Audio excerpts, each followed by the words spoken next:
local team. This meeting is being recorded. Sorry, got the recording notification. So with me today is Scott Hilton, who is the audit supervisor, and then also Shayna Grove, who will also be speaking. And so we'll each be presenting pieces so that you can put names to faces. So again, thank you so much for the opportunity to present tonight, to come together. I think it's such a great part of the audit to be able to go through these results, to share such positive results, and again, just continue building those relationships. We're very open as an office, and it gives us a chance to say that. Logistically, as you can see, we do have a PowerPoint that is the main focus of our presentation. I think it's been a great piece of going remote in our audits, of telling the right story. We also, like, where we want to focus. We also do provide a packet of information that really just supplements everything that we'll say verbally. So it's got everything in a little bit more detail, including the draft reports that are in that packet as well. But we will again highlight the results as we go through our slides. If we can start on the next slide, Shayna. So before we get specifically into the audits that we performed and talking through the results, we do just like to take a moment to pause and talk about why we see so much value in meetings like this and in our collaborative relationships with cities such as yours. The first is really a couple goals that we have as an office. And the first that I'd love to speak to is an increased trust in government. In our position, we see a lot of good in government, and we really take it seriously, our ability to tell that story. And so that's why you'll see a lot of our reports, or all of our reports, are public facing. A lot of the information that we receive is available through a lot of different tools on our website to really help people be informed of the good things that are happening. The second is that while we are an independent agency, we really want to make sure we're very transparent in our examinations. We're always very open to share information about who we audit, why we audit, what we're looking for, share any guidance or answer questions. And so especially a meeting like today, really we like to open it up, and there'll be several opportunities where if there are any questions or anywhere that we can expand, please feel comfortable to do so. Our contact information is also in that packet should you not want to ask in this meeting, but want to get information or something that comes up between audits. And our last goal that I wanted to talk about is improved efficiency and effectiveness of government. We see that most directly in providing personalized recommendations as part of the audit process, but we're really happy to provide a lot of those services outside of the audit. If there are questions that come up, as I said, we also have a couple non-audit divisions of our office that really work hard to see where we can bring the most benefit. And so there are a lot of trainings out there, different tips or tricks or guides or articles, wherever we can share emerging issues and things that we're seeing. And so hopefully you'll hear some of that as part of the process, or strive to go to look at our website and see kind of those other pieces of what we're trying to do to support what you are all doing on the day-to-day basis. So with that kind of high-level overview, I would love to pass it on, and we will talk more specifically about the audit that we performed.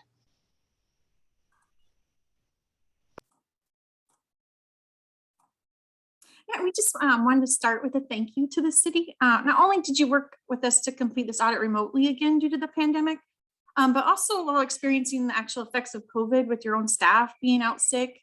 You also had the flooding and the sewer line break. So we just really wanted to express our appreciation for continuing on. Debbie always provided the documents in a timely manner. She kept an open communication in regards to what was going on with the city. So we always had clear expectations. So we really wanted to thank you for that collaboration with us, even while going so much else. So just want to thank you for that.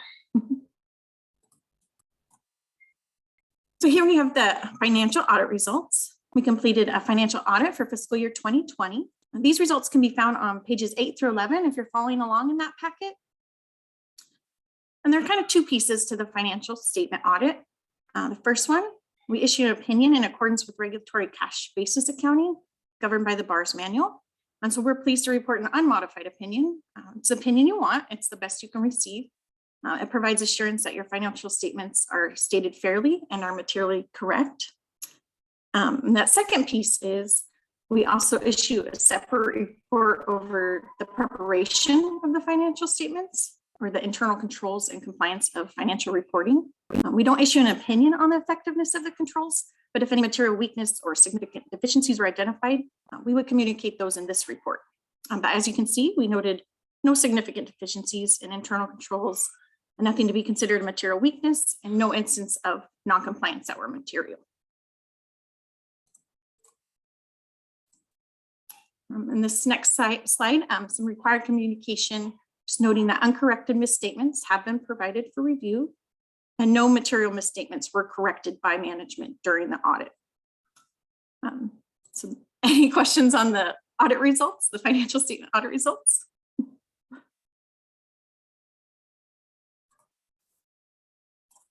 This next slide is kind of information regarding Tracker. It's a transparency tool. Like Dina was mentioning, we like to provide tools. It's used to manage audit information and provide timely updates on prior audit recommendations. Just a quick way for anyone to see issues and any efforts being made to correct those prior issues. Obviously, going through our results today, there are none to update for the current audit, but through conversations with Debbie, she's aware of Tracker, she's used it before, so she can update any issues that still may be pending from the previous audit. Any questions on the Tracker?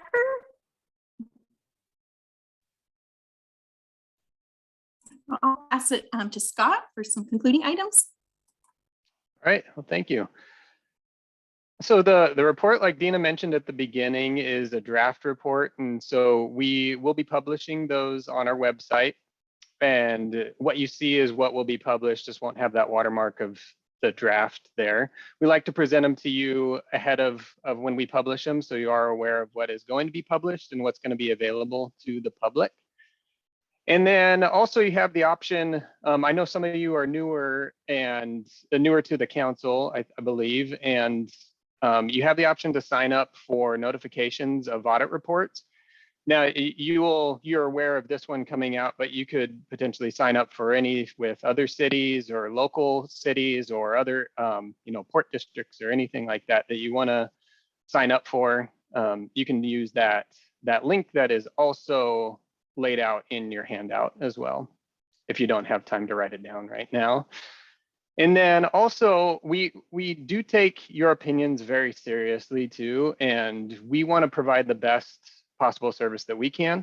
And so we will be sending out an audit survey like we do with all of our audits at the end, and that will be sent to Debbie, and she can forward it to others. If anybody else would like to comment or has comments about our audit process or has any questions or concerns, you can put those in a survey for yourself as well. And we just encourage, any feedback is going to help us. This is still new, this remote auditing. We feel like we've been responded to other surveys to help improve the process. So any information that we can get from that is great.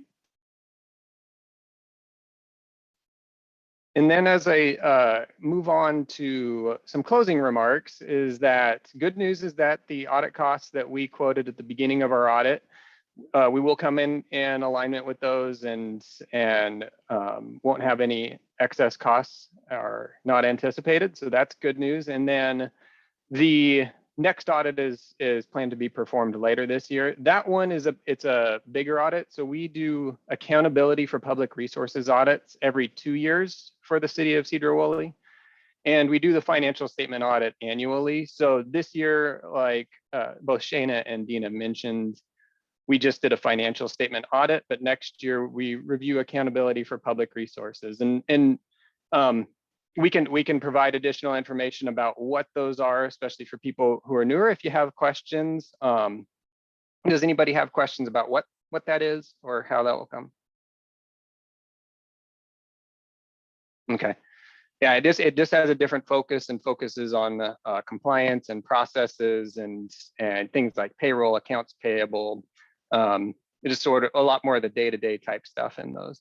And an estimate for that has been provided in the packet that we sent along as well. And those are estimates for budgeting purposes. It's not a quote, an exact quote. We will have an engagement letter when we get around to that point in the fall that will be more specific, but typically we're not very far off of those estimates that we provide.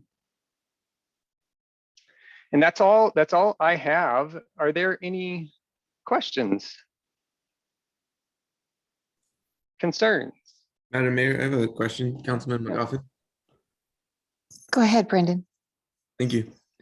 Thank you guys for the presentation, and Debbie, you're doing a great job. Thank you as well. I guess my question is, did you guys see any differences? Was it easier with us changing from an annual to a biannual budget? Since we'll be moving forward in that. Do you guys have any feedback on that? From my perspective, it didn't affect the financial statement audit very much. It's a cash base. You guys report on a cash basis, and so our audits of the financial statements really just follow the cash that happens, that goes in and out. And so for this audit, I didn't notice any effects. I don't know if Shayna, who was performing most of the work, noticed anything positive or negative necessarily, but it may come up more in the accountability audit, because budget compliance is something that we consider more for those accountability audits. And also it's looked at just a little bit closer there. Okay, thank you. And my second question was, is there anything that the finance committee or the council in general can do to help our finance department that you noticed?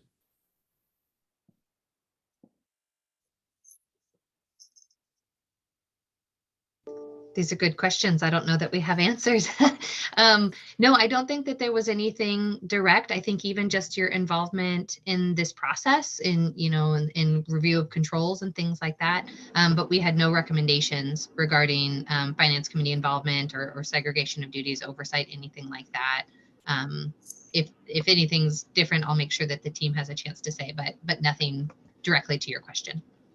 Yeah, and specifically for the finance committee, our expectation is typically that finance committee will be aware of internal controls, specifically for this audit over financial reporting, but also in other areas of key accounting systems, systems of control, and also can provide feedback, set policy, ordinances, things like that to cover potential risks. Risk assessment is a big role that we see the council playing, and specifically the finance committee.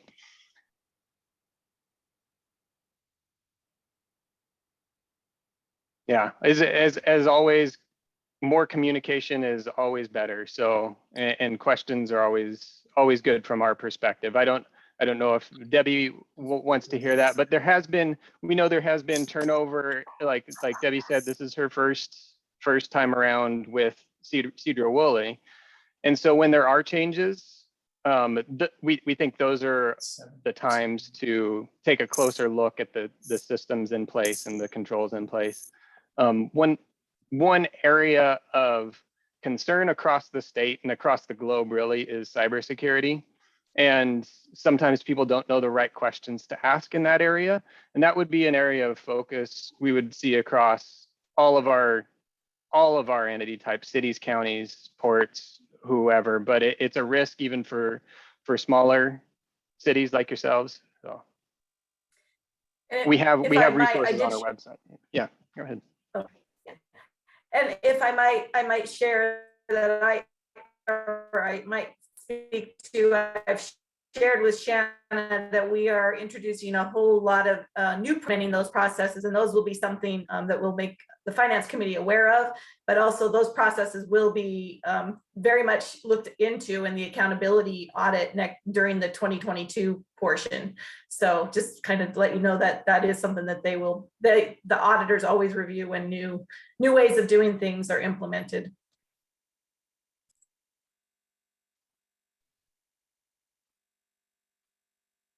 If I could share a bonus as well, is we as auditors love to see documentation. If you're doing reviews, if you're having these conversations, keeping documentation of just the conversation a lot of times, so you can track back how you made decisions on different things, if you made changes, is really good.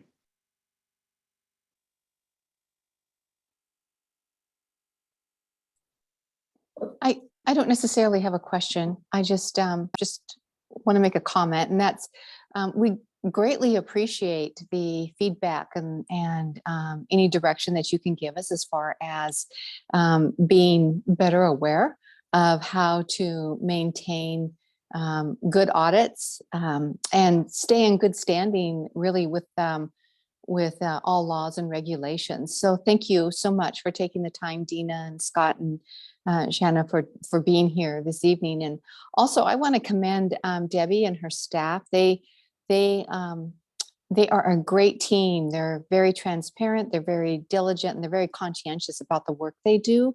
And I think that it is reflected in this audit. So thank you, Debbie, to you and your staff. Thank you so much. We would definitely agree.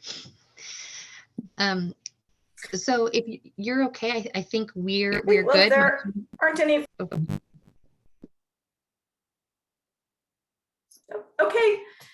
Well, seeing no other questions, I think we can move forward. And I do recommend anyone has any questions, please don't hesitate to reach out to myself. And of course, as you've heard, the auditors are always available, and they have lots of tools on their on the State of Washington Auditor's website that can become quite handy. So thank you everyone for taking a few minutes out of your evening to participate this evening, and we will see you at our next council meeting. Thank you. Have a good night. Have a good night.